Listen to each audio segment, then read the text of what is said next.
Hey guys, this is CACMA Ashutosh Lata from Jaipur Rajasthan for you all.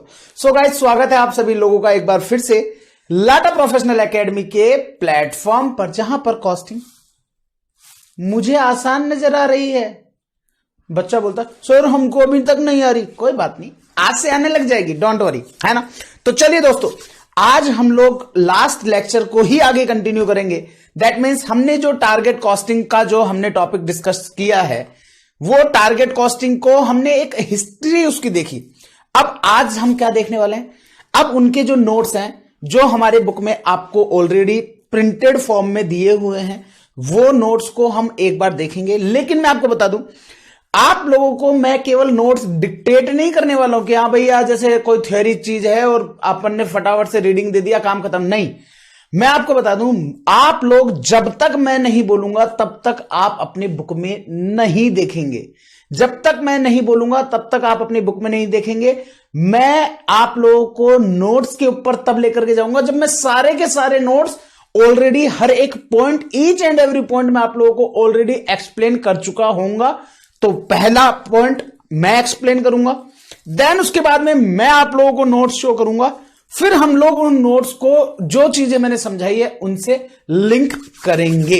लेकिन before moving ahead मैं आप लोगों को बता दूं, जितने भी स्टूडेंट्स ने मेरी सब्जेक्ट की क्लास ऑलरेडी परचेज कर ली है, that means you are my registered student. Sir obvious सी बात है, आपके रजिस्टर्ड स्टूडेंट है तो ही तो देख रहे हैं। मैंने कहा नहीं, एक्चुअली हम लोगों ने आज से पहले तक हम लोग केवल 2 से 3 लेक्चर जो इनिशियल होते थे वो हम लोग डेमो में प्रोवाइड करते थे, बट काफी सारे स्टूडेंट्स का कहना था सर 2 से 3 लेक्चर से जज नहीं होता। मैंने कहा जितने चाहिए उतने बोलो। तो हमने यही डिसाइड किया है कि हम लोग कहीं ना कहीं 8 से 10 लेक्चर इनिशियल जो हैं वो सारे के सारे हम यूट्यूब पर स्टूडेंट्स को देने वाले हैं। तो सारे के सारे लेक्चर यूट्यूब के ऊपर भी अवेलेबल हैं। तो वो स्टूडेंट जिन्होंने यूट्यूब पर देख रहे हैं तो वो आप इस चीज को इग्नोर कर सकते हैं। बट अगर आपको यूट्यूब पर देखने के बाद आपको क्लास लेनी है तो ऑब्वियस सी बात है, कॉन्टैक्ट नंबर नीचे दिए हुए हैं। एंड जिन्होंने मेरी क्लास ऑलरेडी ले ली है उनको सबसे पहले क्या काम करना है मैं आपको बता देता हूं। क्या काम करना है? सबसे पहला काम तो यह है कि ये जो हमारा YouTube चैनल है ना, ये तो सब लोग कर लेना, चाहे आपने मेरी क्लास ली है चाहे नहीं ली है।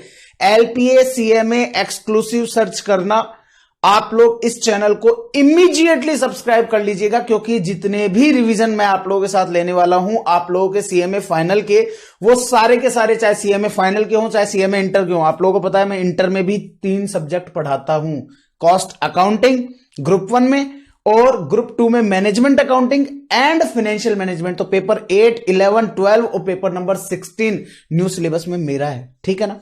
तो आप ध्यान रखिएगा इस चीज का। तो ये वाला चैनल सबसे पहले सब्सक्राइब कर लेना। दूसरी बात दोस्तों, आपको जो करनी है वो क्या, आपको अपना नाम उसके जस्ट आगे लिखना है पेपर -16। दैट मीन्स ये जो डैश वाला है ना, ये फॉर्म जो मैं जिस फॉर्मेट में आप लोगों को दिखा रहा हूं ना, उसी फॉर्मेट में। फिर उसके बाद में आप लोग लिखेंगे अपना एग्जाम आप कब अपीयर करने वाले हैं।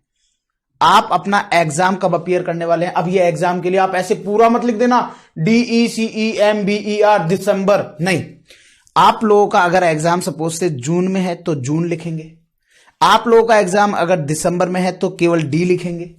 और जस्ट उसके बाद में जिस ईयर में आप लोगों का है, लेट्स सपोज से 23 है तो 23 लिखेंगे, 24 है 24 लिखेंगे, 25 है 25 लिखेंगे। और इसके बाद में आप लोग अपनी सिटी का नाम लिखेंगे। और ये सारी चीजें एक ही मैसेज में होनी चाहिए, ऐसे नहीं एक मैसेज भेजा। हमारी आदत होती है, मोबाइल लिया, सर नाम Ashutosh, message sent, sir P-16 sent, exam J-24 sent, city Ambala sent. ऐसे नहीं, मेरे थोड़े से एफर्ट्स आपको तो सेंड करना ही है, तो आप मेरे थोड़े से एफर्ट्स आप बचा के रखिएगा। कैसे? लेट्स सपोज से मेरा नाम आशुतोष है, जैसा कि आप लोगों को पता है, लेकिन मैं जो आपको नहीं पता है वो मैं आपको बता रहा हूं। क्या कि जी मेरा नाम आशुतोष के साथ साथ हैप्पी पाजी भी है। मेरा घर में नाम हैप्पी है, बट लोग बाग मुझे प्यार से हैप्पी उर्फ आशु के नाम से जानते हैं। तो मेरा नाम अगर हैप्पी है, डेफिनेटली है। तो मैं हैप्पी पेपर 16, सपोज से मैं एग्जाम दे रहा हूं जून 24, तो जून 24 और सिटी जयपुर। ये पूरा का पूरा एक सिंगल मैसेज में आप लोगों को आपको भेजना है। ये एक, और इसमें गैप स्पेस केवल इतना ही रखना, क्योंकि कॉन्टैक्ट, और ये मैं क्यों मंगा रहा हूं, क्योंकि मैं आप लोगों के कॉन्टैक्ट नंबर को सेव करने वाला हूं, सो दैट मैं कभी भी आप लोगों को ब्रॉडकास्ट कुछ मैसेज अगर आप लोगों को भेजना हो तो मैं आप लोगों को सब्जेक्ट एंड आप लोगों के अटेम्प्ट वाइज अगर मुझे कुछ भेजना हो तो वो मैं आप लोगों को भेज सकूं। सर फिर ये सिटी का नाम क्यों लिखा है? दोस्तों सिटी का नाम इसलिए लिखा है कि कल को अगर मैं आप लोगों की सिटी विजिट करूं तो एटलीस्ट मैं आप लोगों को से मुलाकात कर सकूं, एक गेट टुगेदर आप लोगों के साथ हो सके, इसलिए मैं आप लोगों से सिटी का नाम भी लेता हूं। तो आप लोग ये काम सबसे पहले कर देंगे, और किस नंबर पे कर देना, ये मैसेज आप लोगों को कर देना है अपने डाउट सॉल्विंग नंबर पर। आपके पास एलपीए डाउट सॉल्विंग के जो कॉन्टैक्ट नंबर हैं वो आप लोगों ने जब क्लास ऑर्डर की होगी तो उसके मेल में आए होंगे। जब आपने क्लास ऑर्डर की होगी उसके मेल में आए होंगे। अगर आपने क्लास मोबाइल ऐप पर परचेज की है तो डेफिनेटली आपके पास ये कॉन्टैक्ट नंबर नहीं आए होंगे। मैं आपको बता दूं, आप लोग चेक कीजिएगा, आपके पास 7568 आगे के नंबर नहीं बता रहा हूं, ये वाले नंबर आखिरी में बता देता हूं, आखिरी में 99 है। ये वाले कॉन्टैक्ट नंबर आपके पास है कि नहीं ये एक बार चेक कर लीजिएगा एलपीए डाउट के नाम से, क्योंकि ये वाले जो कॉन्टैक्ट नंबर हैं ये एक्सक्लूसिवली मेरे रजिस्टर्ड स्टूडेंट्स के लिए हैं, only for my registered students. अगर कोई अनरजिस्टर्ड स्टूडेंट इस नंबर पे मैसेज करता है तो मैं सिंपली उसको ब्लॉक कर देता हूं, पहला पॉइंट। दूसरा पॉइंट ये कि अगर आप इस मोबाइल पर, इस वाले नंबर पर अगर आप केवल और केवल सब्जेक्ट से रिलेटेड क्वेरी पूछ सकते हैं, दैट मींस आपको किसी भी क्वेश्चन में डाउट है या किसी भी कॉन्सेप्ट में डाउट है तो वो आप यहां पर पूछ सकते हैं। उसके अलावा मैं इस वाले नंबर पर कुछ भी एंटरटेन नहीं करूंगा। इसके अलावा आपको किसी भी तरह की मेरे से बात करनी हो तो आप मेरे personal contact number which is 9785953332 ये मेरे पर्सनल कॉन्टैक्ट नंबर है। आप लोग यही सेम मैसेज मुझे इस नंबर पर भी कर दीजिएगा, पर भी, मैंने भी बोला है, पर ही नहीं, पर भी। दैट मींस आप लोगों को इन दोनों कॉन्टैक्ट नंबर पर आपको मैसेज कर देना ताकि मैं आप लोगों को दोनों पर नंबर सेव कर सकूं आप लोगों के, और फिर मैं आप लोगों के डाउट सॉल्व इमीडिएट बेसिस पर कर सकूं। ठीक है, तो ये आप लोगों के लिए मैंने छोटी सी इंफॉर्मेशन जो आप लोगों को साथ दी। अब इस चीज को आप लोग कर दीजिएगा, चाहे आप लोग चाहें तो वीडियो को पॉज करके पहले ये काम कर लीजिएगा, क्योंकि अगर आपने ये काम पहले कर लिया तो आपका ही बेनिफिट है, मेरा नहीं है। ठीक है, आप लोगों को क्विक रिप्लाईज मिलेंगे डेफिनेटली। ऑब्वियस बात है कि अनरजिस्टर्ड स्टूडेंट्स के कंपैरेटिवली मैं रजिस्टर्ड स्टूडेंट को थोड़ी प्रायोरिटी डेफिनेटली ज्यादा दूंगा। ठीक है, तो दोस्तों अब हम लोग हमारा आगे बढ़ते हैं, टारगेट कॉस्टिंग के ऊपर आते हैं। अब टारगेट कॉस्टिंग ये क्या है सर? दोस्तों वैसे लास्ट पार्ट में मैंने आप लोगों को पूरा समझा दिया था कि टारगेट कॉस्टिंग क्या है। मैंने आप लोगों को बताया था कि पहले ट्रेडिशनली क्या होता था, ट्रेडिशनली सेलर मार्केट होता था। क्या होता था? Seller market. That means seller जो है वो खुद अपने पास से कोई भी पर्टिकुलर जो भी प्रोडक्ट बनाना है उसकी डिजाइन बनाता था, उसकी एस्टिमेटेड कॉस्ट लेता था और उसमें अपना प्रॉफिट जोड़ता था और selling price, target selling price market में दे दिया करता था। क्या करता था? ध्यान से सुनिएगा, कुछ भी कॉपी नहीं करना है, कुछ भी नहीं लिखना है, केवल स्क्रीन पर ध्यान देना है। मैंने आप लोगों को इसीलिए टाइप्ड नोट्स जो दिए हैं वो इसीलिए दिए हैं, और ना ही आप लोग अपनी बुक में देखेंगे, बुक को बंद करके रख लेंगे अगले 1 घंटे के लिए, या मैं यूं कहूं अगले 30 से 40 मिनट के लिए बुक को बंद कर लेंगे, बुक को ओपन नहीं करेंगे जब तक मैं नहीं बोल रहा हूं। तो सबसे पहला हम यहां पर देख रहे हैं ट्रेडिशनली हम लोग क्या करते थे। ट्रेडिशनली अगर मैं बात करूं तो दोस्तों ट्रेडिशनल होता क्या था? ट्रेडिशनली जो कॉस्टिंग कहती है वो कहता है कि जी सेलर मार्केट हुआ करता था। सेलर मार्केट का मतलब हो गया कि मार्केट सेलर्स डिसाइड करते थे कि क्या, दैट मींस विक्रेता जो इंसान माल बेच रहा है वो डिसाइड करता था। तो वो क्या करता था सेलर? वो अपनी कोई भी प्रोडक्ट की डिजाइन बनाता था, वो अपने कोई भी प्रोडक्ट की डिजाइन बनाता था, उस डिजाइन की एस्टिमेटेड कॉस्ट लेता था कि हाँ जी मेरी इसके डिजाइन में इतनी कॉस्ट आएगी। फिर वो इसमें ऐड कर लेता था अपना प्रॉफिट मार्कअप।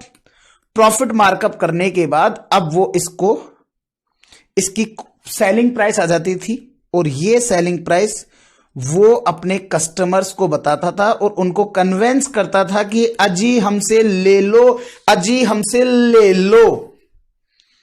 अब लेकिन मुझे एक चीज बताओ, सेलर मार्केट है, डिजाइन अपनी बनाई, चलो ठीक है, आपकी आइडेंटिकल डिजाइन है, कैसियो कंपनी का जो कैलकुलेटर है सेम इसी क्वालिटी का, सारी सब कुछ चीजें, इसी सारी चीजों के साथ एक दूसरी कंपनी ने भी अपना कैलकुलेटर बनाया। सपोज से उनका कैलकुलेटर का नाम था मासियो, ठीक है। अब उन्होंने क्या किया, मुझे एक चीज बताओ, उन्होंने भी डिजाइन क्या किया, सेम डिजाइन, सेम फीचर, सब कुछ सेम। अब मुझे एक चीज बताओ, क्या उनकी सब कुछ क्वालिटी, सब कुछ फंक्शन सेम है, क्या उनकी कॉस्ट सेम होगी क्या? अब बच्चा कहता है हां सर होगी। मैं कहता हूं कभी भी कॉस्ट सेम नहीं हो सकती, कभी भी लगने वाली कॉस्ट सेम नहीं हो सकती। रीजन बड़ा सिंपल है, क्योंकि सबके परचेज करने के जो सप्लायर हैं, सबकी जो नेगोशिएशन स्किल्स हैं, सबके जो भी ओवरहेड के खर्चे हैं, सबका जितना भी लेबर का खर्चा है, वो सारा हर एक इंसान का डिफरेंट होता है। मुझे कोई इंसान 15,000 रुपए की सैलरी में मिल रहा है, हो सकता है किसी दूसरे को वह उसी तरह की क्वालिटी का इंसान 20,000 रुपए की सैलरी में मिल रहा हो सकता है। तो इस कारण से आप लोगों की जो कॉस्ट है वो डिफरेंट आएगी। अब मुझे एक चीज बताओ, अगर आपकी कॉस्ट डिफरेंट आएगी, अब उसमें आपने प्रॉफिट जोड़ दिया, तो अगर सबकी कॉस्ट डिफरेंट है तो भैया क्या सेलिंग प्राइस भी डिफरेंट ही आएगी क्या मार्केट में? आंसर है यस सर। एक जना है ए, वो इसी कैलकुलेटर को 400 में बेच रहा है, एक 450 में बेच रहा है, एक 500 में बेच रहा है। अब मुझे एक चीज बताओ, ये जिसकी कॉस्ट ज्यादा आई, क्या ये अपना माल मार्केट में बेच पाएगा क्या? क्या ये इंसान अपना माल मार्केट में बेच पाएगा with the same functionalities, with the same quality? Answer है नो, नहीं बेच पाएगा, या बेच भी पाएगा तो उसको उतना मार्केट शेयर नहीं मिल पाएगा। सर ये मार्केट शेयर क्या होता है? दोस्तों आपको मैं दो टर्मिनोलॉजी आप लोगों के साथ शेयर करना चाहूंगा, जो मैं आप लोगों को आने वाले टाइम में काफी यूज करने वाला हूं। दोस्तों दो टर्मिनोलॉजी होती है, एक होता है आपकी मार्केट साइज।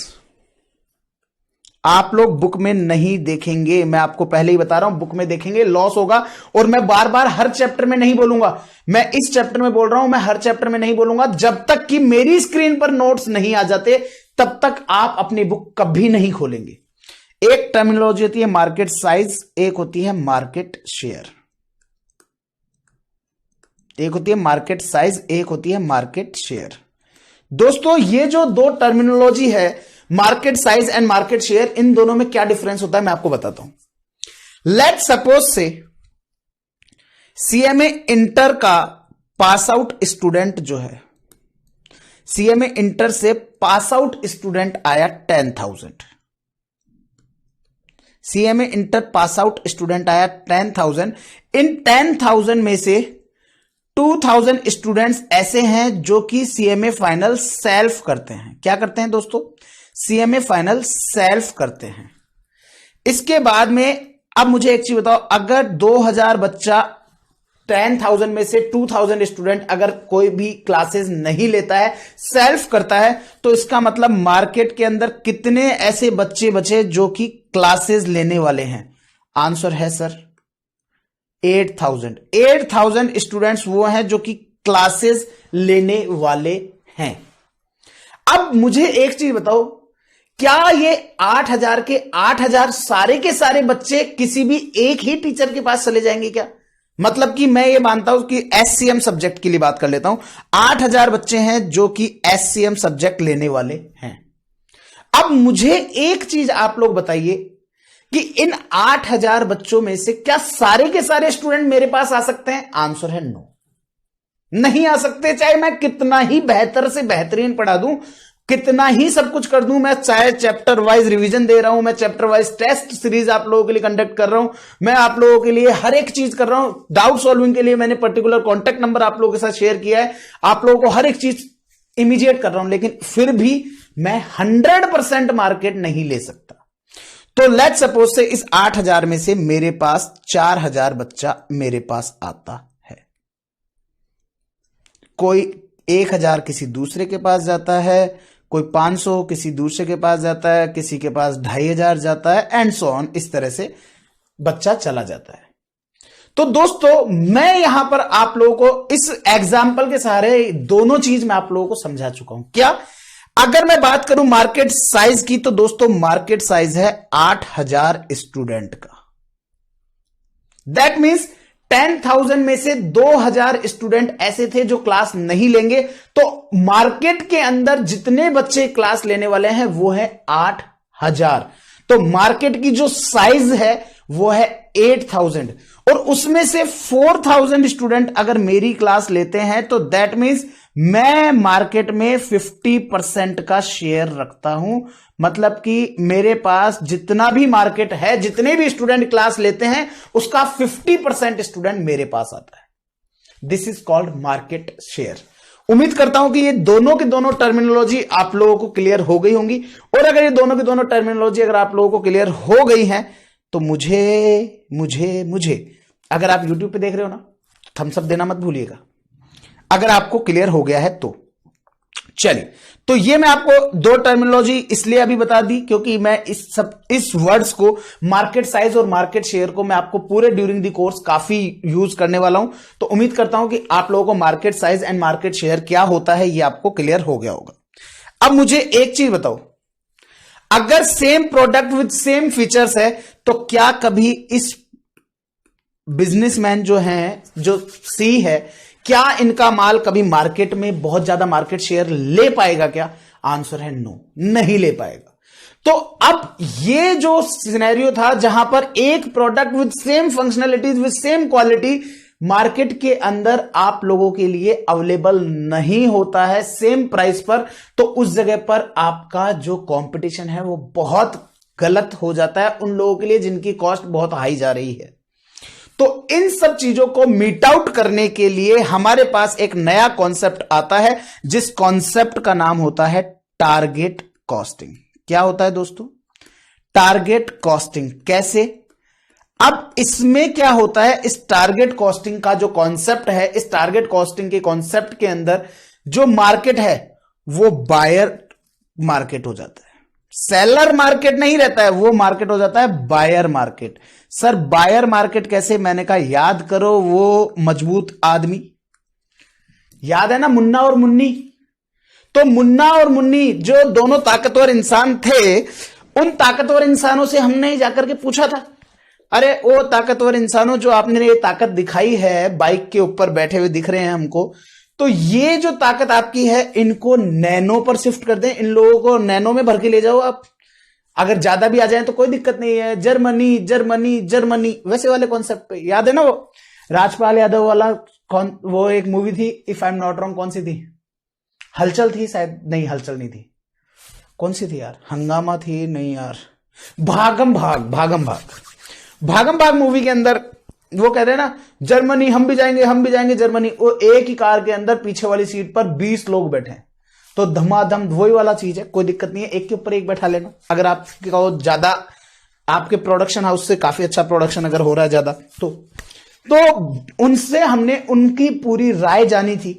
तो बायर मार्केट जो है वो, उससे हम लोग क्या करते हैं भैया, सबसे पहला काम ही हम यही करते हैं कि लो जी आपको कितनी प्राइस रखनी है, वो प्राइस डिसाइड करते हैं, सबसे पहला काम। इस सबसे पहले काम में से फिर हम लोग हमारा जो भी डिजायर्ड प्रॉफिट है, जिसे हम लोग टारगेट प्रॉफिट के नाम से भी जानते हैं, या डिजायर्ड प्रॉफिट। डिजायर्ड प्रॉफिट का मतलब होता है, डिजायर्ड का मतलब जानते हो ना, इच्छा। हमारी इच्छा है कि हम इतना प्रॉफिट कमाएं, तो टारगेट सेलिंग प्राइस में से आप डिजायर्ड प्रॉफिट लेस करते हो तो आपके पास आती है टारगेट कॉस्ट।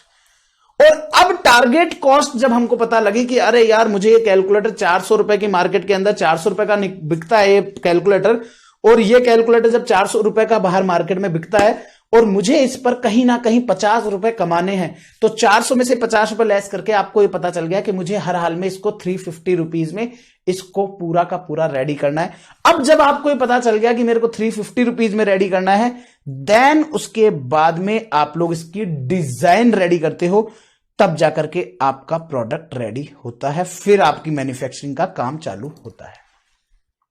तो दोस्तों इस कारण से आप लोगों का जो ट्रेडिशनल कॉस्टिंग है ना, वो आप लोगों का ट्रेडिशनल कॉस्टिंग आप लोगों का यहां पर लेकर के आया। अब दोस्तों मैं आपको बताऊं, यहां पर आप लोगों को एक न्यू टर्मिनोलॉजी है, जो डिजायर्ड प्रॉफिट है ना, ये डिजायर्ड प्रॉफिट को कैलकुलेट करने के डिफरेंट तरीके आप लोगों को दिए जाएंगे। अब डिफरेंट तरीके जो आप लोगों को दिए जाएंगे वो मैं आप लोगों के साथ डिस्कस करूंगा, लेकिन उसको डिस्कस करने से पहले मैं एक छोटा सा कॉन्सेप्ट आप लोगों को के साथ डिस्कस करूंगा। क्या? मुझे एक चीज बताओ, मेरे पास एक एग्जाम्पल है, मैं आप लोगों के साथ एक एग्जाम्पल डिस्कस करना चाहूंगा। क्या सर? सोच समझ के बताना। आपको क्वेश्चन दे रखा है कि आपकी टोटल पूरे साल भर में जितनी भी यूनिट सेल होने वाली हैं वो है, लेट्स सपोज से 1 लाख। कितनी है? 1 लाख। आपको क्वेश्चन कहता है कि वेरिएबल कॉस्ट जो है आपको पर यूनिट में दी हुई है ₹100, एंड आपको जो फिक्स्ड कॉस्ट जो है वो आपको दी हुई है, लेट सपोज से फिक्स्ड कॉस्ट में ले लेता हूं यहां पर 80 लाख। 80 लाख। और क्वेश्चन कहता है calculate target selling price if markup is 25% on total cost. Question ने क्या बोला कि कैलकुलेट करो टारगेट सेलिंग प्राइस अगर आपका मार्कअप जो है वो 25% है ऑन टोटल कॉस्ट। ये टोटल कॉस्ट है, टीसी। आपको नोट नहीं करना है, मैंने क्या बोला आपको कुछ भी नोट नहीं करना है जब तक मैं नहीं बोलूं। आप लोगों का ध्यान केवल और केवल स्क्रीन पर होना चाहिए, और केवल आपके कान दोनों खुले होने चाहिए। इधर से कोई बात जा रही है तो इसको यहां से रोक के रखना है ताकि वो दिमाग में स्टोर हो सके। तो कैलकुलेट करना है आपको टारगेट सेलिंग प्राइस अगर आपका मार्कअप 25% है टोटल कॉस्ट पर। अब दोस्तों इस क्वेश्चन को करने का मेरे पास 2 अलग अलग तरीके हैं। 2 अलग अलग तरीके कैसे? 2 अलग अलग तरीके ऐसे हैं सर, मेरे पास वेरिएबल कॉस्ट दे रखी है। वेरिएबल कॉस्ट मेरे पास दे रखी है सर, कितनी है? ₹100 पर यूनिट। लेकिन सर फिक्स कॉस्ट तो पर यूनिट में दे ही नहीं रखी है। मैंने कहा मेरे पास फिक्स कॉस्ट पर यूनिट में नहीं दे रखी, लेकिन मैं फिक्स कॉस्ट को पर यूनिट में निकाल सकता हूं। सर कैसे निकाल सकते हो? मैंने कहा ध्यान देखो, आप 80 लाख रुपीस की फिक्स कॉस्ट है और आप पूरे साल भर में 1 लाख यूनिट सेल करने वाले हो, तो इसका मतलब आपकी जो पर यूनिट कॉस्ट है वो आपके पास आने वाली है 80। तो टोटल कॉस्ट क्या हो गई सर? टोटल कॉस्ट हो गई 180। अब मुझे एक चीज बताओ, इस 180 पर अगर मैं मेरा मार्कअप ऐड कर लूंगा, मार्कअप बोल दूं या इस जगह पर प्रॉफिट बोल दूं, दोस्तों मैं आपको बता दूं हर बार मार्कअप प्रॉफिट हो जरूरी नहीं है। मैं इसको अभी एक एग्जांपल से प्रूव भी करूंगा। तो टोटल कॉस्ट हो गया आपका 180, इसमें आपका 25% मार्कअप है, तो 25% आपका जो मार्कअप है कैलकुलेटर उठाए के साथ में रखिएगा। 180 मल्टीप्लाई बाय 25%, तो आपका मार्कअप आया यहां पर 45 रुपीज। अगर मैं मेरी टोटल कॉस्ट में इस मार्कअप को ऐड कर देता हूं तो मेरे पास क्या टारगेट सेलिंग प्राइस आ जाएगी? क्या आंसर है? Yes sir, target selling price आ जाएगी 225 रुपीज। आई होप आप लोगों को क्लियर हो गया होगा। दूसरा तरीका, सेकंड तरीका क्या है? मैंने यहां पर फिक्स कॉस्ट को पर यूनिट में बदला है। मैं रादर देन फिक्स कॉस्ट को पर यूनिट में बदलने की जगह मैं यहां पर वेरिएबल कॉस्ट को टोटल में ले जाऊं कि @100 है और मैं इसको मल्टीप्लाई कर दूं यूनिट से, तो ये हो गई 1 लाख। तो ये हो जाएगा 100 लाख का वेरिएबल कॉस्ट, 80 लाख की फिक्स कॉस्ट, तो ये हो जाएगा 180 लाख। और मैं इस टोटल कॉस्ट जो कि 180 लाख है, मैं इस टोटल कॉस्ट को पर यूनिट में बदल दूं तो ये आ जाएगी ₹180, और फिर उसके बाद में ये मैं ऐड कर दूं। एक तरीका तो ये है। इसमें भी दूसरा तरीका है कि मैं टोटल कॉस्ट को पर यूनिट में बदलू ही नहीं, मैं टोटल कॉस्ट को पर यूनिट में बदलू ही नहीं, मैं इसमें ही ऐड कर दूं प्रॉफिट। तो 180 लाख के प्रॉफिट में 25%, दैट मीन 45 लाख का प्रॉफिट। तो आपका टोटल सेल आ जाएगी आपके पास, सेलिंग प्राइस नहीं आकर के सेल आ जाएगी, और वो सेल कितनी होगी 225 लाख। और इसमें आप डिवाइड लगा दोगे नंबर ऑफ यूनिट्स का, तो नंबर ऑफ यूनिट्स है आपकी 1 लाख, तो आपके पास टारगेट सेलिंग प्राइस आ जाएगी, और टारगेट सेलिंग प्राइस हो जाएगी आपके पास 225 रुपीज।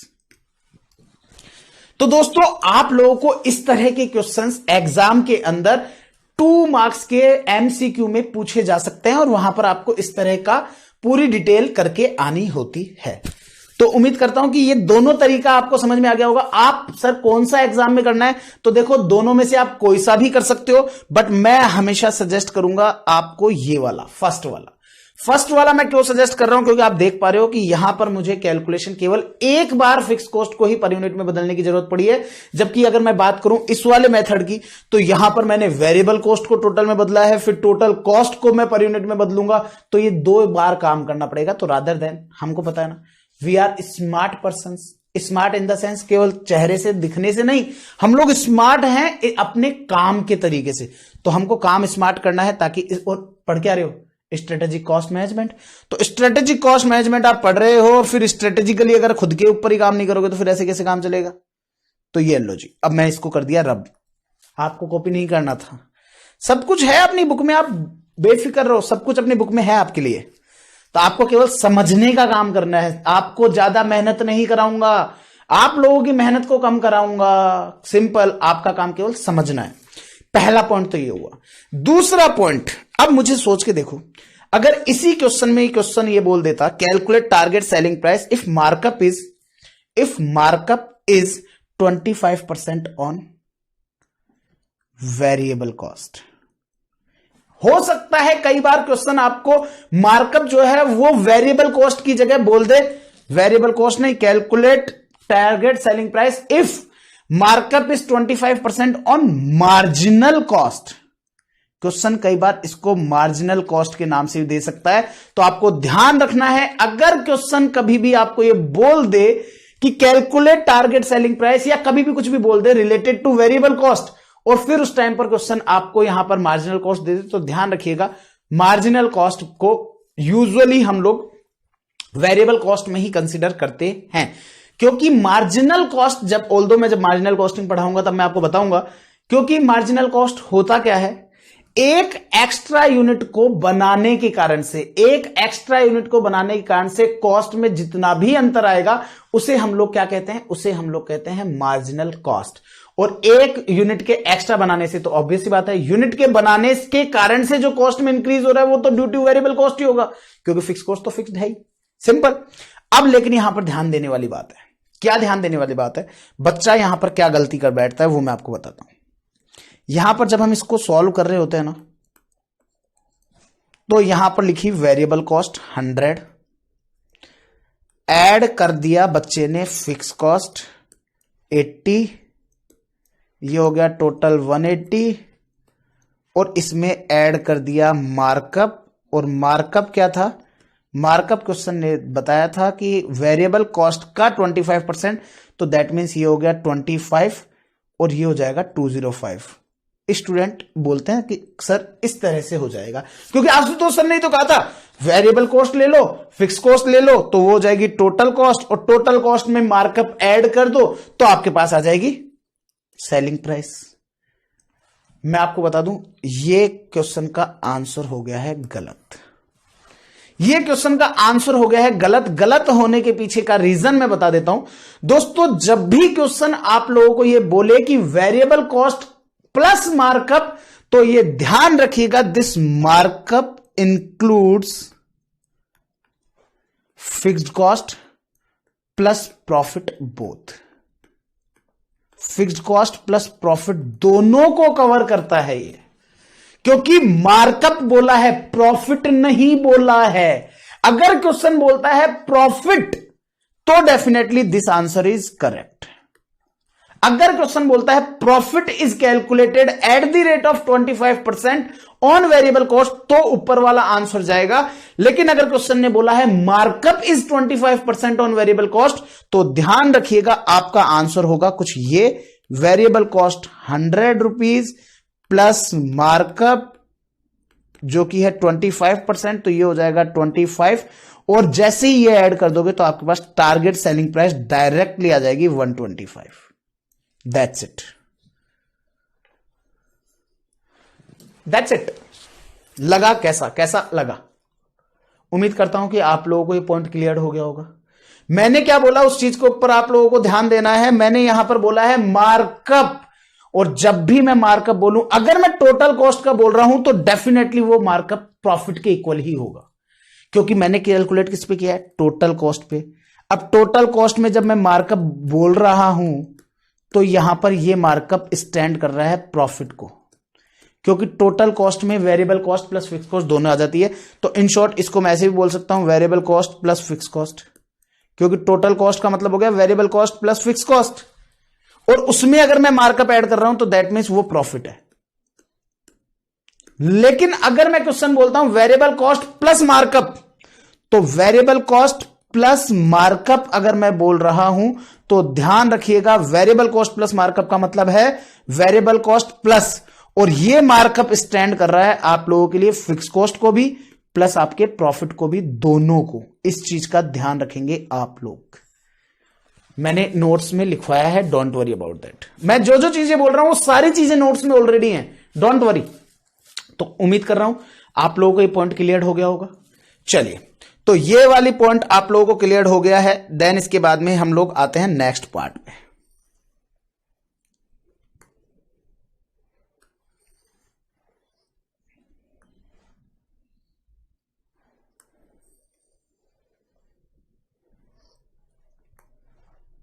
ये वाला एग्जाम्पल जो है ये भी हम लोग हटा देते हैं।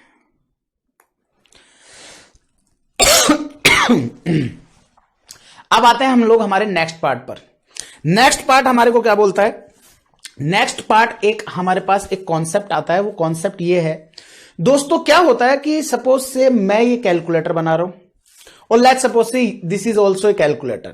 माना कि ये कैलकुलेटर है, ठीक है सर, माना कि कहां है ये? है होने को तो मोबाइल है, और मोबाइल तो क्या है आप लोगों को दिखाते हैं। देखो जिंदगी में ना अगर ग्रोथ करनी है ना तो कुछ ऐसे रहो।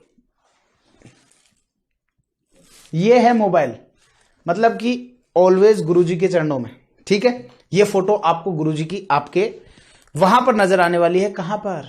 जहां पर आप लोगों की बुक है उसके कवर पेज पर। तो आप लोग उनको नमन करते रहिएगा, डेफिनेटली आप लोगों को लाइफ में बहुत बहुत बहुत अच्छा चीज अचीव होगी, इतना मैं आपको अश्योर कर सकता हूं, ठीक है। तो अब मैं क्या बोल रहा हूं कि ये दो हैं कैलकुलेटर, ये भी सेम फीचर्स है, ये भी सेम फीचर्स है, लेकिन इस कंपनी के पास कुछ ऐसी कॉस्ट है जो कि इस कंपनी की कॉस्ट नहीं लगती है। कोई ऐसी कॉस्ट है जो इस कंपनी की लगती है, इस कंपनी की नहीं लगती है। तो दोस्तों ऐसी कॉस्ट को बोलते हैं स्पेसिफिक कॉस्ट। अगर आपके कॉम्पिटिटर की कोई स्पेसिफिक कॉस्ट लग रही है, लेट सपोज से I am taking an example, market के अंदर जो प्राइस चल रही है,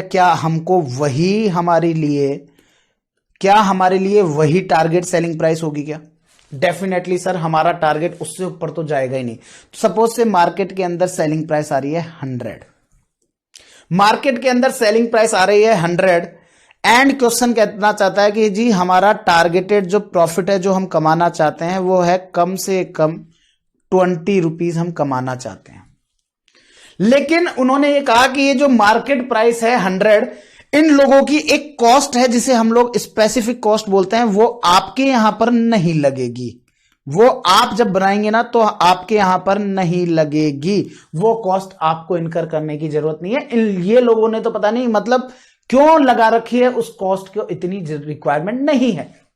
तो कोई ऐसी स्पेसिफिक कॉस्ट है जो कि बाकी के कॉम्पिटिटर्स को लगानी पड़ रही है बट आपको नहीं लगानी। लेट सपोज से ऐसी कॉस्ट है 10 रुपीज की। अब क्वेश्चन आपसे कहना चाहता है कैलकुलेट करो टारगेट सेलिंग प्राइस। अब मैं एक चीज बताऊं, अगर मेरे पास केवल और केवल ये क्वेश्चन यहीं तक होता तो हम क्या टारगेट सेलिंग प्राइस बोल सकते थे क्या? आंसर है yes sir. Simply target selling price दे रखी है, टारगेट प्रॉफिट दे रखा है, तो टारगेट सेलिंग प्राइस 100, उसमें से टारगेट प्रॉफिट जो है, डिजायर्ड प्रॉफिट है, उसको हमने लेस कर दिया। उसको लेस करने के बाद हमारे पास जो प्रॉफिट बचता है वो प्रॉफिट कहलाता है आप लोगों के लिए, सॉरी, प्रॉफिट को लेस करने के बाद जो वैल्यू बचती है उसे कहते हैं हम लोग टारगेट कॉस्ट। लेकिन दोस्तों मैं आपको बता दूं, इस क्वेश्चन में अगर आपको कोई क्वेश्चन ये बोलते calculate target selling price and target cost, अगर आपको इस क्वेश्चन में बोले जहां पर स्पेसिफिक कॉस्ट भी दे रखी हो, तो मैं आपको बता दूं दोस्तों, आपको सॉल्यूशन कुछ इस प्रकार करना है। मार्केट प्राइस 100 माइनस करनी है स्पेसिफिक कॉस्ट, क्योंकि वो आपकी लगेगी ही नहीं। तो आपकी जब वो कॉस्ट लगेगी नहीं तो बच्चा बोलता है अरे सर जब अपनी लगी नहीं रही तो अपना प्रॉफिट 20 की जगह 30 कर दो ना सर। ऐसा नहीं होता है, ऐसे नहीं होता। ऐसे होने लगे तो इंसान टारगेट कॉस्ट को पता नहीं कितना ही नीचे ले जाए, लेकिन फिर उतनी चीजें उस टारगेट कॉस्ट में अचीवेबल नहीं रहती है। तो आपने 10 लेस किया, तो अब जो वैल्यू आई दोस्तों, इसे बोलते हैं टारगेट सेलिंग प्राइस। ये हो जाएगी आपकी 90, और टारगेट सेलिंग प्राइस में से जब आप अपना टारगेटेड प्रॉफिट जो है वो लेस करोगे, जो कि है 20 का, तो आपके पास आ जाएगी टारगेट कॉस्ट, और वो टारगेट कॉस्ट होगी 70। तो आपको यही माल जो है, बाकी लोगों के लिए डेफिनेटली ये 10 रुपए एडिशनल लग रहे हैं, तो जब आपकी ये कॉस्ट लगेगी ही नहीं, जब ये कॉस्ट आपके लग ही नहीं रही है, तो फिर भैया आपको ये कॉस्ट अचीव करनी है 70 में। आपको यही काम 70 में अचीव करना है, अगर कोई स्पेसिफिक कॉस्ट आपकी नहीं लग रही है तो क्लियर है।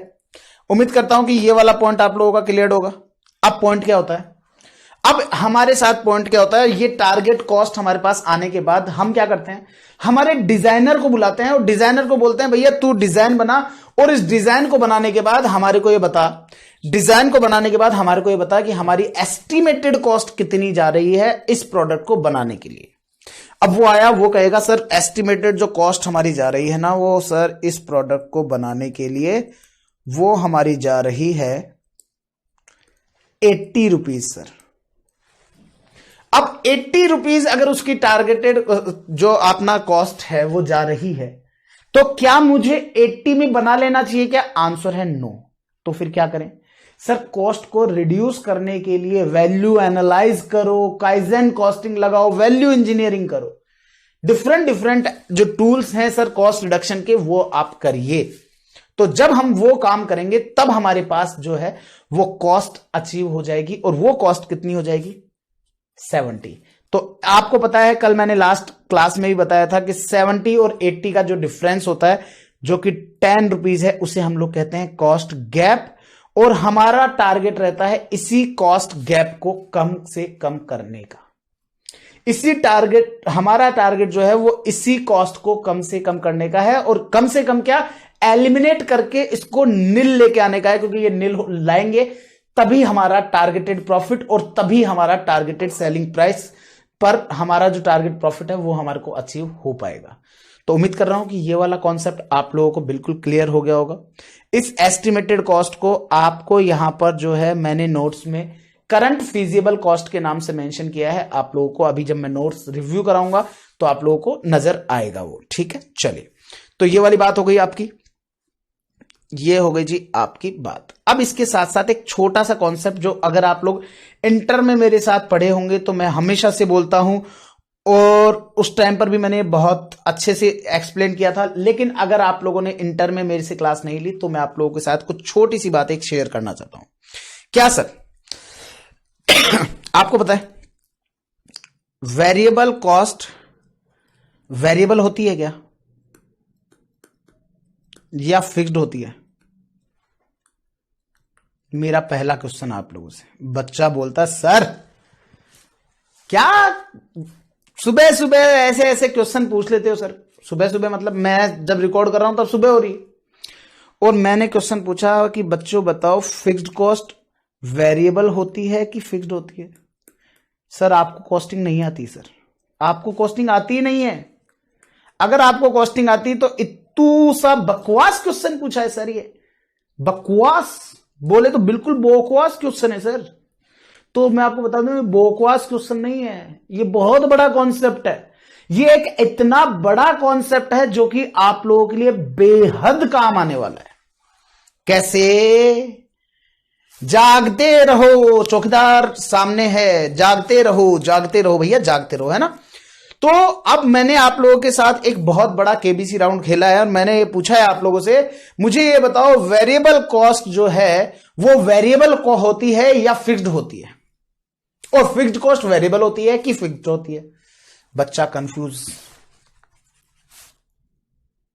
आइला मुझे नहीं ला आइला, अब क्या करें। तो दोस्तों मैं आपको बता दूं, वेरिएबल कॉस्ट आप लोगों ने आज से पहले तक सुना होगा, वेरिएबल कॉस्ट आपकी जो होती है वो वेरिएबल होती है और फिक्स कॉस्ट जो होती है वो आपकी फिक्स्ड होती है। मैं आपको बता दूं, आपने जो सुना है वो आपने केवल और केवल 50% सुना है, केवल और केवल 50% सुना है। और कान खुले रखिएगा, और वो सारे स्टूडेंट जिन्होंने मेरे से ऑलरेडी क्लास ली थी इंटर में, वो तो समझ गए कि आज तो सर क्या कहना चाह रहे हैं, लेकिन जो नहीं सुने, जो नहीं लिए थे मेरे से क्लास, मैं उनको बता दूं दोस्तों, ये आपने 50% बात सुनी है ओनली, इसकी एक्चुअलिटी क्या है वो मैं आपको बताता हूं। तो आइए एक छोटा सा एग्जाम्पल लेते हैं। आज तो सर के यहां पर ध्यान से सुनिएगा, एग्जाम्पल पेपर 16 पढ़ाते हैं आज तो सर, स्ट्रेटेजिक कॉस्ट मैनेजमेंट इन सीएमए फाइनल न्यू सिलेबस 2022। बहुत बेहतरीन पढ़ाते हैं, इतना बेहतरीन पढ़ाते हैं कि खुद भी एडवर्टीजमेंट करते रहते हैं। तो पेपर 16 जब पढ़ा रहे हैं तो सर के पास ना एक स्टूडेंट आया, वो स्टूडेंट कहता है सर मुझे आपकी क्लास लेनी है। मैंने कहा बिल्कुल लो, बहुत बढ़िया, आइए स्वागत है आपका। तो मैंने उनको कहा कि आपको क्लास लेनी है। हाँ सर मुझे क्लास लेनी है। सर प्राइस क्या है? मैंने कहा 8,000 रुपए। लेट सपोज से मैं ही बच्चे को काउंसलिंग मैं ही कर रहा हूं, मैं ही बात कर रहा हूं बच्चे से। मैंने कहा जी क्लास की प्राइस है 8,000। सर एक्चुअली ना वो मेरी वाली भी लेगी आपकी क्लास। तो मैंने कहा तेरी वाली लेगी तो तेरी वाली के लिए भी 8,000। कोई कपल डिस्काउंट तो अपन देते नहीं है ना। तो ये हो गया 8,000। मेरा क्वेश्चन आप लोगों से ये है, लेट सपोज से मेरे पास केवल 2 ही स्टूडेंट है, क्या ये चिंटू आया और इसकी चिंटी भी आई। इसकी चिंटी ये देखिए, ये रही चिंटी। चिंटू थोड़ा खाते पीते घर का था मेरे जैसा। चिंटी ऐसी कि भैया इन लोगों का कौन सा खाना कहां जाता है क्या होता है समझ में नहीं आता है। बड़ी फिटनेस फ्रिक, तो बिल्कुल शानदार जीरो फिगर। तो अब हुआ क्या, चिंटू और चिंटी 2 ही स्टूडेंट मेरे पास है। मुझे एक चीज बताओ, क्या मुझे दोनों स्टूडेंट को बुक्स देनी पड़ेगी क्या? आंसर है यस सर, दोनों स्टूडेंट को बुक्स देनी पड़ेगी। दोनों स्टूडेंट को बुक देनी पड़ेगी। तो सपोज से मेरी जो बुक है, जो चारों बुक आप लोगों के पास आती हैं, वो बुक की मेरी कॉस्टिंग आती है let's suppose say 1800 rupees, which is actual cost of paper number 16 books as of now. क्योंकि पेपर का जो रेट है ना वो ऊपर नीचे होता रहता है। पेपर का रेट इतना ज्यादा हो गया कि हमारे टाइम पर, जब हम स्टूडेंट टाइम पर फोटोकॉपी कराया करते थे, तो 1 रुपए के अंदर 3 पेज 4 पेज तक फोटोकॉपी हुआ करती थी। आज 1 रुपए में 1 पेज भी कोई बड़ी मुश्किल से करके देता है। तो 1800 रुपीज की बुक की कॉस्ट आती है। पहला क्वेश्चन मेरा आप लोगों से यह है कि आशुतोष लाटा सर के लाटा प्रोफेशनल एकेडमी LPA, लाटा प्रोफेशनल एकेडमी LPA, ये रहा, जहां पर कॉस्टिंग आसान है। तो जहां पर कॉस्टिंग आसान है तो वहां पर मेरा क्वेश्चन आप लोगों से यह है, ये बुक की जो कॉस्ट है ये मेरे इंस्टीट्यूट के लिए वेरिएबल कॉस्ट है कि फिक्स्ड कॉस्ट है? सर वेरिएबल कॉस्ट है। कैसे? मैंने कहा सर आपको जब आपके जितनी भी यूनिट्स बिकेंगी, जितने भी स्टूडेंट्स आपसे क्लास लेंगे, आपको हर एक जने को ये कॉस्ट बियर करनी पड़ेगी। तो अगर आपके पास चिंटू आता है तो 1800 रुपए का खर्चा होगा। चिंटू अपने साथ में चिंटी लेके आता है तो आपके पास 3600 रुपीज की कॉस्ट लगेगी। और अगर चिंटू के साथ चिंटी आई और फिर चिंटी के साथ मिंटू भी आया तो सर यही कॉस्ट आपकी 5400 हो जाएगी। और मिंटू ने कहा मेरी वाली तू भी चल, अरे सबको लेकर के चलो, बहुत अच्छा पढ़ाते। तो चिंटू चिंटी मिंटू मिंटी सारे के सारे आ रहे हैं और अब कॉस्ट हो गई है 7200। ये क्या है? ये हमारे पास एक बच्चा आया 1800 रुपए लगे। 2 बच्चे आए 3600 लगे। एक बच्चा आया 1800, 2 बच्चे आए 3600, 3 बच्चे आए 5400, चौथा बच्चा आया 7200। मेरा क्वेश्चन आप लोगों से यह है, क्या मैं इसको टोटल वेरिएबल कॉस्ट बोल दूं? क्या मैं इसको टोटल वेरिएबल कॉस्ट बोल सकता हूं? अगर मेरे पास एक बच्चा था तो टोटल वेरिएबल कॉस्ट 1800 थी, 2 बच्चे थे तो टोटल वेरिएबल कॉस्ट 3600 हो गई, 3 बच्चे थे तो मेरे पास टोटल वेरिएबल कॉस्ट 5400, 4 बच्चे हो गए तो 7200 हो गई है। क्या इसको टोटल वेरिएबल कॉस्ट बोल दूं? आंसर है यस। अब लेकिन मैं अगर आप लोगों से बोलूं कि इसी क्वेश्चन के अंदर आप मुझे वेरिएबल कॉस्ट पर यूनिट निकाल के बताओ, तो आप क्या कहोगे? Sir total variable cost divided by total number of student, तो 1800। Sir total variable cost divided by total number of students, 1800।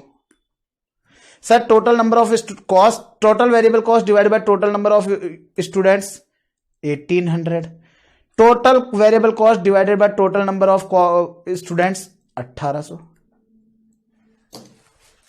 Low variable cost वालों, ध्यान से देख लो। वेरिएबल कॉस्ट आपकी यहां से चेंज होकर के यहां पहुंची, यहां से चेंज होकर के यहां पहुंची, यहां से चेंज होकर के यहां पहुंची, लेकिन 1800 ही रही, हर जगह पर 1800 ही रही, हर जगह पर 1800 ही रही। और दोस्तों ये 1800 ही रही ना, इसीलिए आशुतोष सर कहते हैं वेरिएबल कॉस्ट ना तो फुल्ली वेरिएबल होती है ना ही फुल्ली फिक्स्ड होती है। अरे सर क्या बोले जा रहे हो? मैंने कहा ध्यान से देखो, वेरिएबल कॉस्ट वेरिएबल होती है, बिल्कुल होती है। तो variable cost is variable in total. जब हम टोटल वेरिएबल कॉस्ट निकाल रहे होंगे तो variable cost is variable, but variable cost per unit is always fixed. ये ध्यान देने वाली बात है आप लोगों को। Variable cost is variable in total, but variable cost per unit is always fixed. Clear है क्या? यस सर क्लियर है। अब दूसरा क्वेश्चन, ये तो हुई बात वेरिएबल वाली, तो आप लोगों को क्लियर हो गया कि वेरिएबल कॉस्ट जो है वो वेरिएबल होती है टोटल में, बट फिक्स्ड होती है पर यूनिट में। सर ये क्यों समझा रहे हो? ये एक ऐसा कॉन्सेप्ट है दोस्तों जो आप लोगों को पूरे एंटायर कोर्स के दौरान काम आने वाला है। एक ऐसा कॉन्सेप्ट है। क्यों? क्योंकि अब मैं आप लोगों के साथ जो कॉन्सेप्ट डिस्कस करने जा रहा हूं वो एक ऐसा कॉन्सेप्ट है जो आप लोगों के लिए बेहद यूजफुल होगा पूरे कोर्स के दौरान, और ऐसा पॉइंट है जिसमें आप गलती कर बैठते हो। कैसे? ध्यान से सुनिएगा, ध्यान से सुनिएगा। आशुतोष लाटा सर के एलपीए ने अपने यहां पर, हमने हमारे स्टाफ के तौर पर 5-7 लोग बैठा रखे हैं टीम के अंदर। टोटल 7 पर्सन्स का स्टाफ है। हम लोग सभी को ऑन एन एवरेज अगर मैं बात करूं तो सबको सैलरी जो देते हैं वो हमारी 25,000 है। 25,000 हमारी सैलरी है हर एक स्टाफ को, और हमने टोटल 8 लोग बैठा रखे हैं।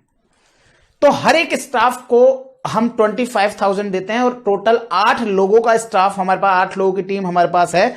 तो मुझे ये बताओ आप हर महीने हमारे को कितनी सैलरी देनी होगी? आंसर है 2 लाख। मुझे ये बताओ क्या ये स्टाफ के जो लोग हैं ये हमारे को सैलरी में डिस्काउंट कर देंगे क्या अगर किसी महीने हमारे पास आने वाले स्टूडेंट कम हो गए तो? नो। क्या वो सैलरी ज्यादा डिमांड कर लेंगे क्या अगर हमारे पास आने वाले स्टूडेंट ज्यादा हो गए तो? आंसर है नो। उनका जो भी सैलरी है वो हर 6 महीने से या हर 12 महीने से, जितना भी टाइम पीरियड सर ने सेट किया है उसके बाद ही इंक्रीज होगी। तो इसका मतलब इसके अंदर फिक्स कॉस्ट, और इसे क्या बोलते हैं? Fixed cost. इसी तरह की कॉस्ट को क्या बोलते हैं? Fix cost. ऐसी कॉस्ट जो कि आपके प्रोडक्शन सेल से लिंक्ड नहीं होती है और वो यूनिट्स के चेंज होने से चेंज नहीं होती है, उसे हम लोग फिक्स्ड कॉस्ट कहते हैं। ठीक है, अब मुझे एक चीज बताओ, ये जो फिक्स्ड कॉस्ट का खर्चा है ये कहां से रिकवर करूंगा मैं? मतलब कि हमारा लाटा प्रोफेशनल एकेडमी ये कहां से रिकवर करेगा ये खर्चा? आंसर है सर डेफिनेटली आपके स्टूडेंट से आप लोग रिकवर करेंगे ये खर्चे को। तो अगर हम इस खर्चे को रिकवर करने की बात करते हैं तो लेट सपोज से 2 लाख रुपीस की हम सैलरी देते हैं। जनवरी के अंदर हमारे पास आने वाला स्टूडेंट जो है वो आता है लेट सपोज से 200। मेरा क्वेश्चन आपसे यह है, अगर मैं इनको सैलरी 2 लाख रुपए देता हूं और मेरे पास 200 स्टूडेंट आते हैं तो क्या मैं ऐसा कह सकता हूं क्या कि मेरी फिक्स्ड कॉस्ट पर यूनिट जो है वो 1000 है? मतलब कि जनवरी में मेरे पास स्टूडेंट आते हैं 200 और सैलरी जाती है 2 लाख। तो मुझे एक चीज बताओ, टोटल फिक्स कॉस्ट अगर मैं उसमें डिवाइड कर दूंगा मेरे नंबर ऑफ स्टूडेंट्स का, तो फिक्स कॉस्ट में अगर मैं मेरे नंबर ऑफ स्टूडेंट का डिवाइड कर दूंगा तो क्या मेरे पास fix cost per unit, that means, और मेरी यूनिट क्या है? Number of students. तो इसका मतलब फिक्स कॉस्ट पर स्टूडेंट आ गई क्या? आंसर है यस। नेक्स्ट मंथ फेब्रवरी आया। फेब्रवरी के अंदर मुझे जो सैलरी देनी है वो सैलरी कितनी देनी है? सर डेफिनेटली अभी भी आपको वही 2 लाख रुपए देने हैं, अभी भी आपको वही 2 लाख रुपए देने हैं। लेकिन हुआ यूं कि फेब्रवरी के अंदर हमारे स्टूडेंट्स का रिजल्ट आ गया और रिजल्ट आने से हमारे पास स्टूडेंट 200 की जगह 400 आ गए। 200 की जगह 400 आ गए। तो मुझे एक चीज बताओ, क्या फिक्स कॉस्ट में कोई चेंज होगा? क्या देने वाली सैलरी में कोई चेंज होगा? आंसर है नो, नहीं होगा। तो नहीं होगा, लेकिन नंबर ऑफ स्टूडेंट में चेंज है क्या? आंसर है yes sir, number of student में चेंज है। अब मुझे एक चीज बताओ, नंबर ऑफ स्टूडेंट्स में चेंज है, फीस आपकी सेम है, नंबर ऑफ स्टूडेंट से चेंज है, आपकी फिक्स कॉस्ट सेम है, तो क्या मेरे पास यहां पर फिक्स कॉस्ट पर यूनिट में निकालना चाहूं अगर फेब्रवरी का, तो मेरे पास फिक्स कॉस्ट पर यूनिट क्या आएगा? Sir fix cost per unit आपके पास यहां पर आ जाएगा सर 500 रुपीज। अब बच्चे समझ गए होंगे, समझाने की जरूरत नहीं है मेरे को, आप सभी समझदार लोग समझ गए हैं कि फिक्स्ड कॉस्ट यहां पर भी टोटल में सेम थी, यहां पर भी टोटल में सेम थी, लेकिन फिक्स्ड कॉस्ट पर यूनिट में यहां पर 1000 थी और यहां पर 500 थी। इसका मतलब फिक्स्ड कॉस्ट पर यूनिट में जो है वो तो वेरिएबल होती है, लेकिन फिक्स्ड कॉस्ट जो टोटल में है वो फिक्स्ड होती है। तो इसका मतलब क्या हो गया? इसका मतलब बड़ा सिंपल है कि fixed cost is fixed in total and fixed cost is variable per unit. तो इसका मतलब यह हो गया सर, आपका फिक्स्ड कॉस्ट जो है वो वेरिएबल होगा पर यूनिट वाइज और फिक्स्ड होगा टोटल वाइज। तो कुल मिलाकर के ये जो पूरा एग्जाम्पल मैंने समझाया आप लोगों को, ये एग्जाम्पल समझाने के पीछे का जो मेरा लॉजिक है वो मैं आपको बताता हूं। वो लॉजिक बड़ा सिंपल सा ये है आप लोगों को दोस्तों, कि आप लोगों की जो नेचर ऑफ वेरिएबिलिटी होती है ना कॉस्ट की, कॉस्ट का नेचर कि हां भैया ये जो कॉस्ट है ये जो वेरिएबल है कि फिक्स्ड है, ये कैसे जानना है? तो जानना है तो आप जाकर के सिंपली टोटल कॉस्ट देखो उनकी। आप टोटल कॉस्ट में जाएंगे तो variable cost will always variable, fixed cost will always fixed. चाहे तो चेक कर सकते हो, variable cost in total always variable, fixed cost in total is always fixed. और पर यूनिट में इनका नेचर जस्ट अपोजिट हो जाता है। जस्ट अपोजिट कैसे? यही वेरिएबल कॉस्ट पर यूनिट में जाकर के फिक्स्ड हो जाती है और यही फिक्स कॉस्ट पर यूनिट में जाकर के वेरिएबल हो जाता है।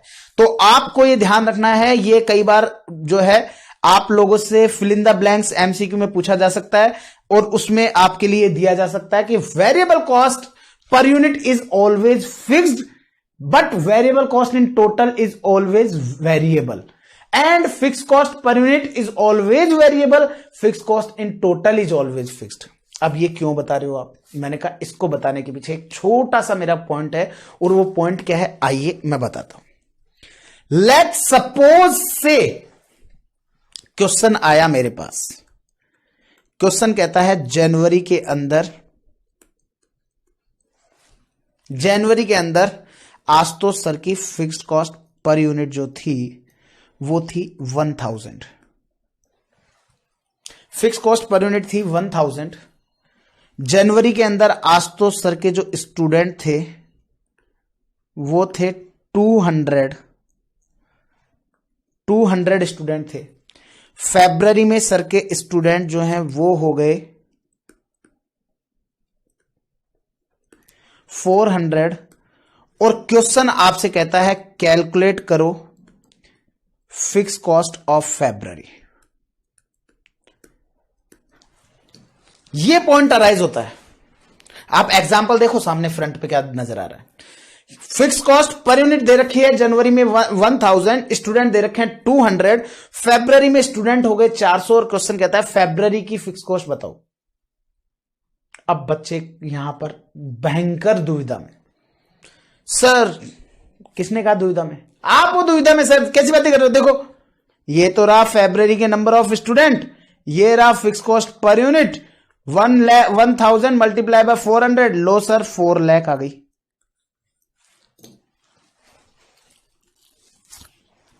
ये क्या हुआ? 4 लाख आ गई सर। तब की यही कॉस्ट जनवरी के अंदर 2 लाख थी। अब बच्चा डिप्रेशन का शिकार। यहां तो साला फिक्स कॉस्ट भी चेंज हो रही है, यहां तो फिक्स कॉस्ट भी चेंज हो रही है। तो दोस्तों इस तरह के क्वेश्चन को जब भी सॉल्व करना है, मैं आपको बता दूं अभी इनिशियल लेक्चर्स में ही ऐसे कम से कम 15 से 20 क्वेश्चंस का सामना आप लोगों का होने वाला है, जो कि इस कॉन्सेप्ट के ऊपर बेस्ड होगा। और अगर यह कॉन्सेप्ट हिला डाला तो लाइफ हो गई जुंगलू लाला। मतलब कि झींगा लाला नहीं, जुंगलू लाला। मतलब कि आपको खुद को पता नहीं चलेगा जिंदगी में ये क्या हो गया, ये क्या घोर है भाई जिंदगी में। तो ऐसी सिचुएशन में आप लोगों को एक काम करना है, जब भी क्वेश्चन में आपको फिक्स्ड कॉस्ट पर यूनिट देना तो दिमाग की बत्ती जला लेना। जब दिमाग की बत्ती जला लेना। और जब भी फिक्स्ड कॉस्ट पर यूनिट आपको दिया हो तो भैया सबसे पहला पूरा क्वेश्चन गया तेल लेने। सबसे पहला काम हो गया टोटल फिक्स कॉस्ट निकालना। और टोटल फिक्स कॉस्ट कैसे निकलेगा?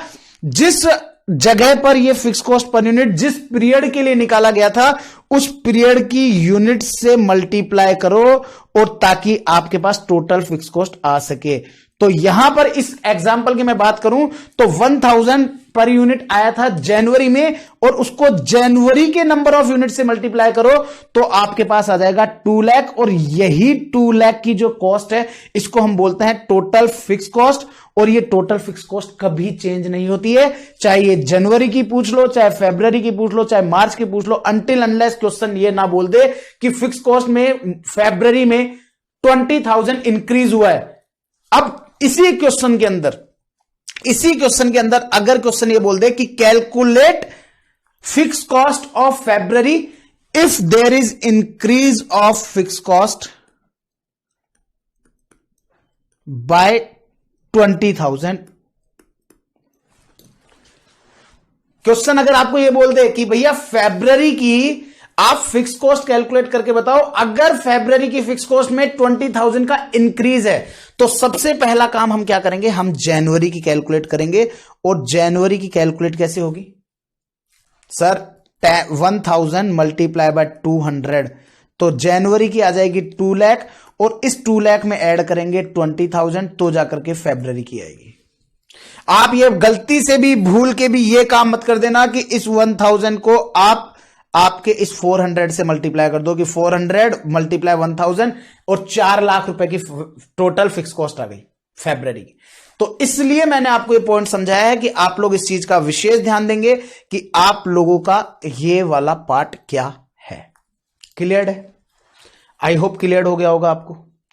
और इसी के साथ मैं एक आखिरी पॉइंट आप लोगों के साथ डिस्कस करने जा रहा हूं। और आखिरी का जो पॉइंट मैं आप लोगों के साथ डिस्कस करने जा रहा हूं वो क्या है कि कई बार क्वेश्चन जो है वो आपसे क्या कहता है, क्वेश्चन आप लोगों को टारगेट कॉस्ट कैलकुलेट करने के लिए नहीं बोलता है। क्वेश्चन बोलता है कि हमें ये बताओ कि हमारे को ये पर्टिकुलर जो यूनिट है, हमारे को लेट्स सपोज से ये कैलकुलेटर है, इसको कितने आवर्स में बना करके देना है, हमें तो वो बताओ, आप हमें ये बताओ। तो दैट मीन्स अगर क्वेश्चन आपसे टारगेट कॉस्ट की जगह टारगेट लेबर आवर्स पूछ ले तो इस तरह का क्वेश्चन मैं आपको बता दूं हमारे एग्जाम में एक नहीं दो दो बार आया हुआ है, और आपके बुक के अंदर ओल्ड कोर्स के अंदर जनवरी 2023 का जो एग्जाम था उसके अंदर भी इसका क्वेश्चन आया था, और उससे पहले भी इसी का same as it is question पहले भी आ चुका है। हल्का सा फिगर चेंज हुआ था। दोनों के दोनों क्वेश्चन अपनी बुक में अवेलेबल हैं, और दोनों के दोनों जो आपको जनवरी 23 में जब क्वेश्चन आया था उससे पहले हमारी बुक में ऑलरेडी क्वेश्चन था, क्योंकि पास्ट में आ चुका था। तो टारगेट कॉस्ट की जगह क्वेश्चन आपसे बोले कि टारगेट लेबर आवर्स कैलकुलेट करके बताओ, तो हम कैसे करेंगे? बड़ा सिंपल तरीके से हम लेंगे सबसे पहले target selling price. Let's suppose से हमारी टारगेट सेलिंग प्राइस जो आ रही है वो आ रही है 200। अब मुझे एक चीज बताओ, अगर मैं टारगेट सेलिंग प्राइस में से मैं अगर लेस कर देता हूं मेरा टारगेट प्रॉफिट जो कि है लेट्स सपोज से 20 रुपीज, तो क्या मेरा यहां पर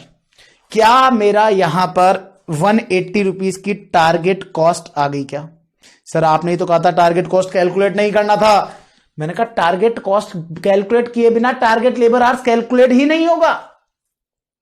टारगेट कॉस्ट कैलकुलेट किए बिना टारगेट लेबर आवर्स कैलकुलेट ही नहीं होगा।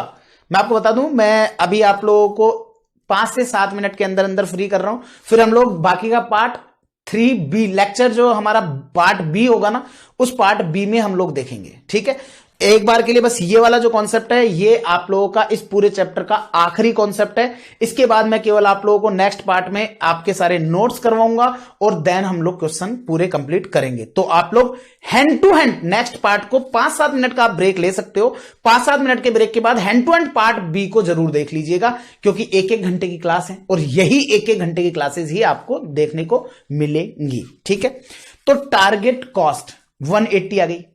अब पॉइंट आता सर टारगेट कॉस्ट का क्या करें? मैंने कहा सुनो जरा, अगर मैं इस टारगेट कॉस्ट में से मेरी fix cost per unit less कर दूं, इस टारगेट कॉस्ट में से मैं मेरी फिक्स कॉस्ट पर यूनिट जितनी भी हैं वो सारी की सारी अगर मैं लेस कर दूं, तो क्या मेरे पास टारगेट वेरिएबल कॉस्ट आ जाएगा क्या? आंसर है yes sir, target variable cost आ जाएगा। अब मुझे एक चीज बताओ, अगर मैं इस टारगेट वेरिएबल कॉस्ट, अब आपको पता है मटेरियल के अंदर क्या क्या होता है, मतलब वेरिएबल कॉस्ट में क्या क्या आता है? Material plus labour plus variable overhead, ये 3 तरह के आइटम होते हैं जो कि वेरिएबल कॉस्ट में पाए जाते हैं।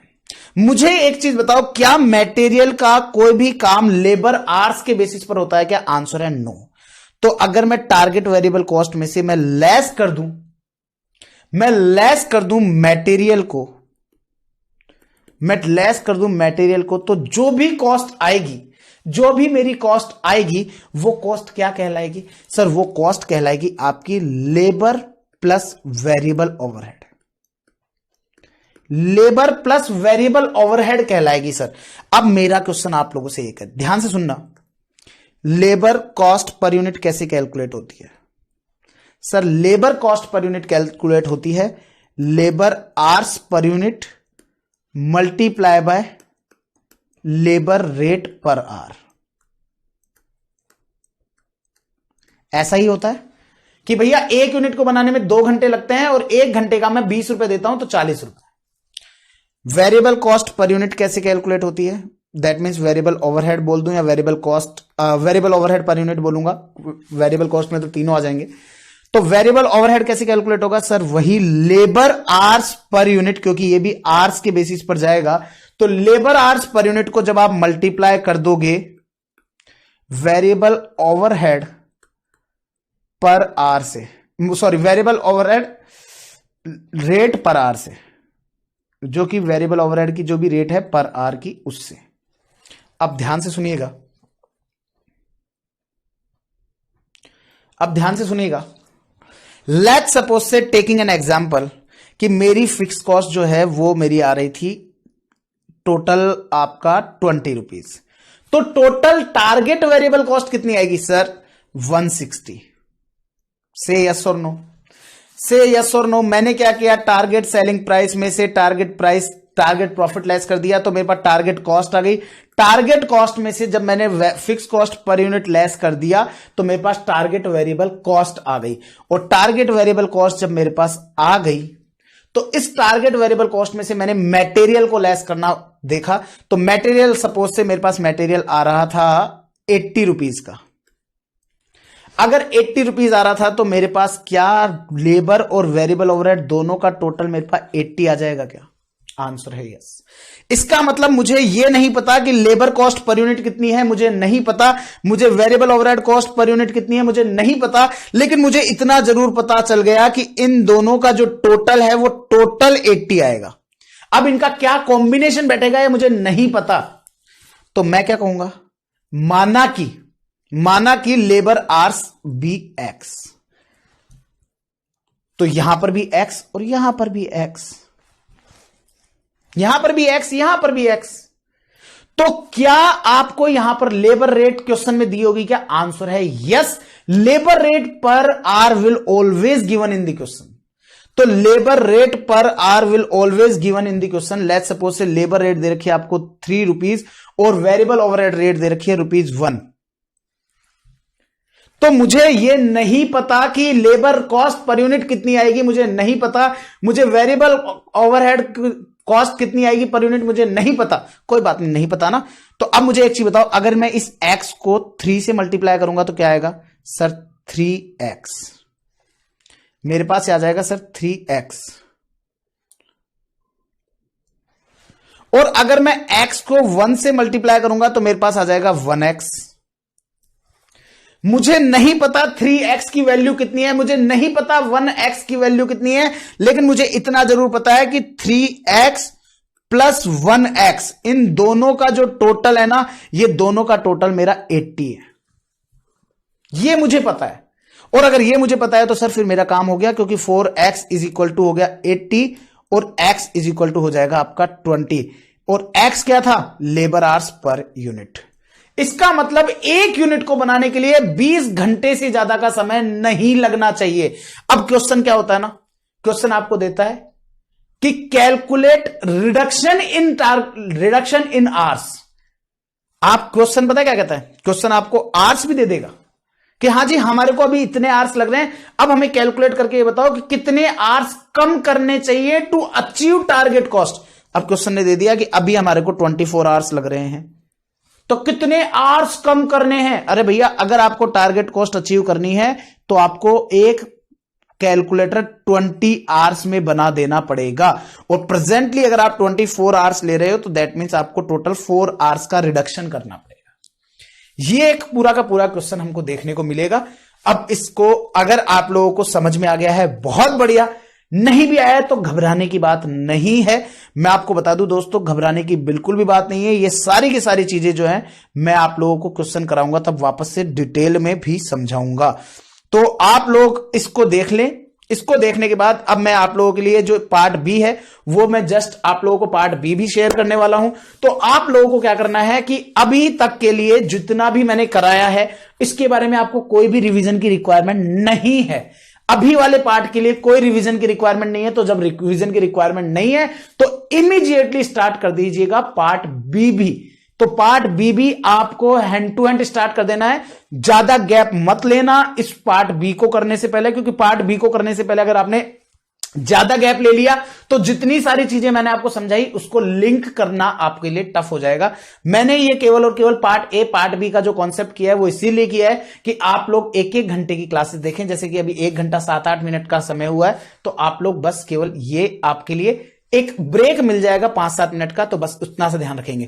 और मुझे बताना मत भूलिएगा दोस्तों, मेरी तरफ से टारगेट लेबर कॉस्ट के सारे कॉन्सेप्ट मैं ऑलरेडी डिस्कस कर चुका हूं। नेक्स्ट पार्ट में मैं फटाफट आपको नोट्स के साथ इसको इंटरलिंक कर दूंगा और देन हम लोग हमारे क्वेश्चन भी स्टार्ट कर देंगे नेक्स्ट पार्ट में ही। और इसके बाद हमारा जो नेक्स्ट लेक्चर रहेगा पूरी कोशिश रहेगी उसमें हम इस चैप्टर को फिनिश कर दें। Okay guys, that's all, bye bye, take care. इस पार्ट के लिए फिर मिलते हैं पार्ट बी में इमीडिएटली। मुझे बताना मत भूलिएगा कि आपको कैसा लगा ये वाला पार्ट। Okay, bye bye.